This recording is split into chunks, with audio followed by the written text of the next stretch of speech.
السلام عليكم. مرحبا بالجميع. مرحبا بجميع الشركاء.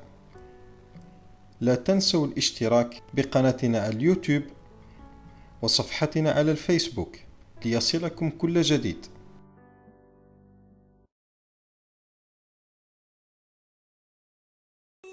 اليوم يصادف عيد ميلاد الشركة، وبهذه المناسبة نظمت الشركة احتفالات كبيرة بمقرها بدبي، والدعوة كانت مفتوحة وموجهة لجميع الشركاء، كما أنها قامت بعمل تحديثات على موقعها الإلكتروني، حيث أنها حسنت من جودة الموقع ورفعت من نسبة أمانه، والواجهة الآن أصبحت سهلة جدا للتعامل مقارنة بمواقع أخرى. على العموم، بهذه المناسبة سأعيد شرح الموقع والشركة بشكل شامل بإذن الله عبر هذا الفيديو، لذلك سيكون مقسم لعدة أجزاء حتى يصبح كمرجع شامل. شركة جولدن واي العريقة في مجال تعدين الذهب هي شركة متخصصة باستخراج الذهب عبر مناجمها، وأيضا تحويله إلى سبائك، سلاسل، مجوهرات وساعات وغير ذلك، ثم تقوم بتسويقه في الأسواق العالمية وبيعه. هي متواجدة منذ سنوات تحت اسم جولدن واي، ولكنها فتحت موقعها على الانترنت للاستثمار المستثمرين يوم 5 أوت 2019. بعدها وفي نفس السنة تقريبا بعد 4 أشهر قامت بالاتفاق مع شركة جيريتي، حيث نتج عنه شراكة. لمن لا يعرف شركة جيريتي، هي شركة بلجيكية تأسست سنة 1929، مجالها الذهب والألماس. هذا هو موقع الشركة الرسمي، وهذا أكبر ضمان للمستثمرين. من المستحيل أن تغامر شركة مثل جيريتي بسمعتها مع شركة محتالة أو ضعيفة، وبهذا أصبح اسم الشركة الجديد جولدن واي جروب. الشركة لديها عدة مقرات. مقرها الرئيسي متواجد في دبي، بالضبط بشارع الشيخ زياد. أيضا لديها مقر بباريس وآخر بالمكسيك، والذي يهمنا نحن كجزائريين خاصة وشمال إفريقيا عامة هو مقر الجزائر، والذي يقع بالضبط بمدينة خنشلة، فهو الممثل الرسمي الوحيد للشركة بالمنطقة. هذا هو مقر الشركة بالجزائر.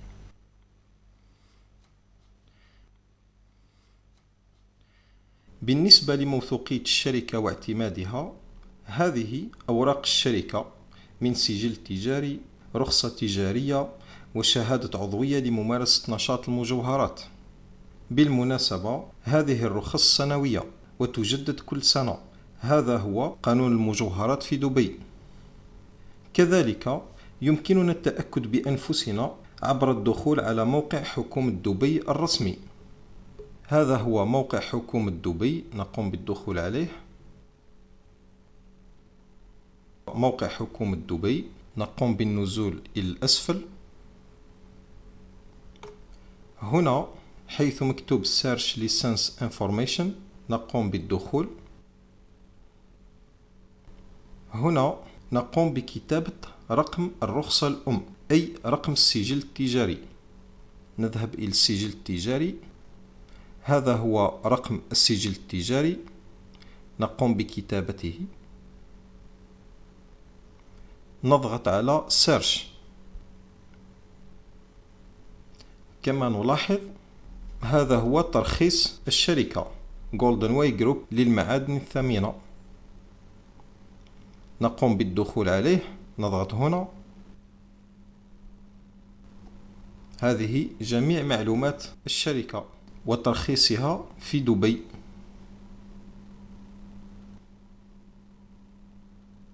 الآن كيف لك أن تستفيد وتربح من الشركة؟ يمكنك الربح مع الشركة إما ببيع أحد منتجات الشركة من سبائك ذهبية، سلاسل، ساعات، أو أي منتج من منتجاتها وتحقيق هامش ربح، أو إما عبر الاستثمار مع الشركة وتحقيق ربح دوري معها، أو عبر الترويج للشركة وإحضار مستثمرين لها ويكون لك ربح من هذه الاستثمارات. بإمكانك العمل بجميع هذه الطرق أو بإحداها. أنت وطريقة الربح التي تساعدك، ولست ملزم بإحضار أشخاص معك. أنا عن نفسي أفضل الطريقة الثانية والثالثة من استثمار وترويج للشركة. في حالة الخسارة، هذا السؤال دائما يتكرر. الشركة تخبرنا في حالة أنها قررت الإغلاق أو لم تحقق أرباح، الشركة تلزم نفسها إرسال رأس المال المستثمر في العقد إلى عنوان منزلك على شكل سبائك ذهبية بدون الأرباح. أما في حالة الخسارة لا قدر الله، كل عميل سيرسل له رأس ماله المستثمر في العقد إلى عنوان منزله على شكل سبائك ذهبية بدون أرباح أيضا. وعليه يجب على كل عميل كتابة عنوانه الصحيح وتحميل العقد عند كل استثمار. بالنسبة للناحية الشرعية للشركة، الكثير منكم طرح علي هذا السؤال. أريد أن أعلمكم أنني لست بمفتي شرعي، وأنا هنا من أجل المساعدة التقنية فقط ومرافقتكم حتى النجاح. على العموم، راسلت العديد من الشيوخ من أجل الرد الكتابي، وهذه بعض الإجابات. يمكنكم السؤال والتقصي بأنفسكم عند المفتي الذي يريحكم، وهذه الرسالة تلخص الشركة وطريقة العمل. بإمكانكم أخذها معكم عند السؤال. الأجدر أن كل شخص يتحرى لدينه.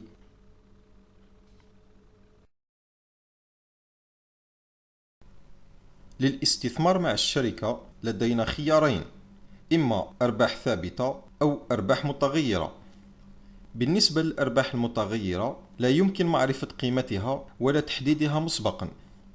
بالنسبة للأرباح الثابتة، وهي الخيار المفضل عند الأغلبية، يجب عليك تعلم حسابها واختيار الخطة المناسبة لك. كيف ذلك؟ أولا، يجب أن تعلم أن كل مبلغ تقوم باستثماره فهو يستثمر لمدة عام كامل، والشركة تقوم بشراء الذهب الخام مقابله، أي أن رأس مالك أصبح من الذهب، ثم تقوم بتصنيعه وتسويقه وبيعه ثم إعادة الشراء، وهكذا لمدة عام كامل. العوائد والأرباح من هذه العملية تتراوح بين 3% حتى 5% أسبوعيا، ويمكنك أخذها كل أسبوع أو كل شهر أو كل 3 أشهر أو كل 6 أشهر أو كل سنة. الفرق بينها أنه كلما زادت المدة كلما زادت نسبة الأرباح، لأنه سيعاد العمل بقيمتها مرة أخرى. وبعد انتهاء السنة وأخذك للأرباح، يعاد لك رأس مالك المستثمر في الأول على شكل ذهب، يمكنك أخذه مباشرة أو بيعه للشركة أو إعادة استثماره مرة أخرى. هذا الجدول يلخص كل هذا الكلام، سأقوم بشرحه لكم مع مثال. لو اخترت سحب الأرباح كل أسبوع، سيكون ربحك 3% للأسبوع، وستتحصل على 3% أسبوعيا لمدة عام كامل، أي في آخر السنة سيكون لديك صافي ربح 156%. وبعد استعادتك لرأس مالك سيكون ربحك الكلي 256%. أما إذا اخترت سحب الأرباح كل شهر، سيكون ربحك 3.5% للأسبوع، وستتحصل على 14% شهريا لمدة عام كامل، أي في آخر السنة سيكون لديك صافي ربح 182%. وبعد استعادتك لرأس مالك سيكون ربحك الكلي 282%. أما إذا اخترت سحب الأرباح كل 3 أشهر، سيكون ربحك 4% للأسبوع، وستتحصل على 52% كل 3 أشهر لمدة عام كامل، أي في آخر السنة سيكون لديك صافي ربح 208%. وبعد استعادتك لرأس مالك سيكون ربحك الكلي 308%. أما إذا اخترت سحب الأرباح كل 6 أشهر، سيكون ربحك 4.5% للأسبوع، وستتحصل على 117% كل 6 أشهر لمدة عام كامل، أي في آخر السنة سيكون لديك صافي ربح 234%. وبعد استعادتك رأس مالك سيكون ربحك الكلي 334%. أما إذا اخترت سحب الأرباح كل عام سيكون ربحك 5% للأسبوع، وستتحصل على 260% بعد مرور السنة. وهذا هو ربحك الصافي. بعد استعادتك لرأس مالك سيكون ربحك الكلي 360%.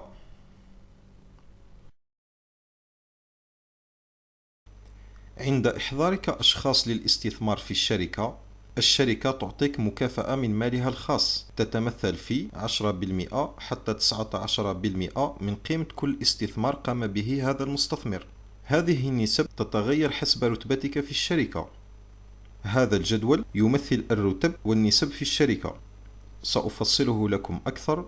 عند قيامك باستثمار 50 أورو تصبح في الرتبة 1 وتأخذ 10% على كل استثمار قام به الشخص الذي أحضرته للشركة.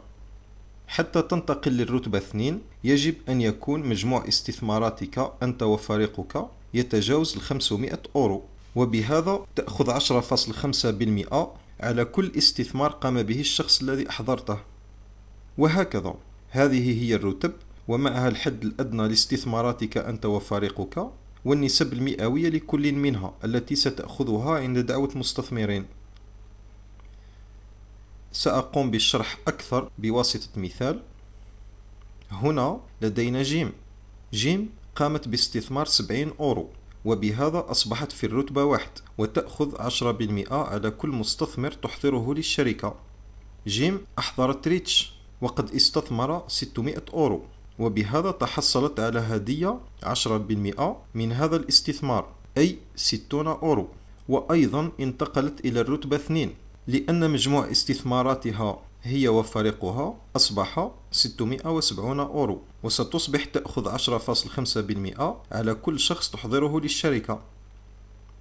جيم أحضرت شخص آخر هو فيليب وقد استثمر 1400 أورو، وبهذا تحصلت على 10.5% من هذا الاستثمار أي 147 أورو. ولكن نلاحظ أنها لم تنتقل للرتبة التالية لأن مجموع استثماراتها هي وفريقها 2170 أورو أي أقل من 2500 أورو. جيم أحضرت شخص آخر بيتر واستثمر 1100 أورو، تحصلت على 10.5% أي 115 أورو، وقد انتقلت إلى الرتبة الثالثة لأن مجموع استثماراتها هي وفريقها قد كبر 3270 أورو، وأصبحت تأخذ 11% على كل مستثمر تحضره للشركة.